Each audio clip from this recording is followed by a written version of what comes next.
কলকাতা কোনাকুনি হচ্ছে, কওলান সাদিরা হচ্ছে না, ওটা কাপড় তুলে গোসল করতো, এখন অনেক দেশে করে।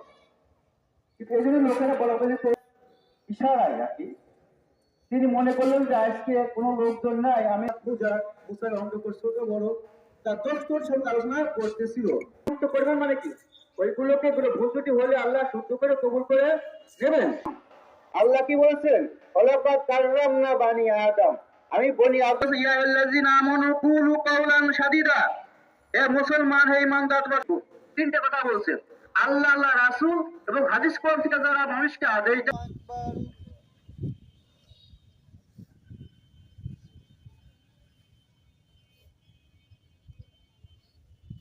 আল্লাহু আকবার।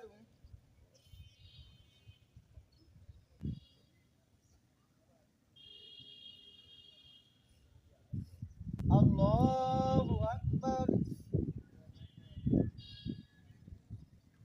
আল্লাহু আকবার। আসসালামু আলাইকুম ওয়া রাহমাতুল্লাহ। আসসালামু আলাইকুম ওয়া রাহমাতুল্লাহ।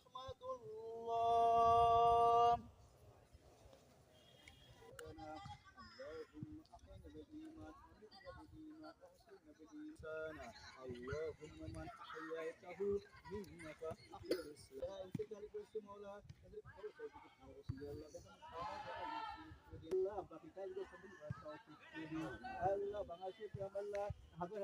برحمة الله إن الله يغفر الذنوب جميعا إنه هو إلا الله محمد رسول الله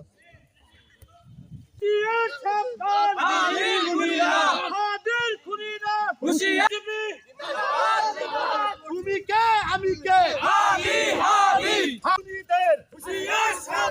হুশিয়ার সাবধান তুমি কে। সেই ইনকিলাব মঞ্চের মুখপাত্র শরীফ উসমান হাদিকে নির্মমভাবে গুলি করে হত্যা করা হয়।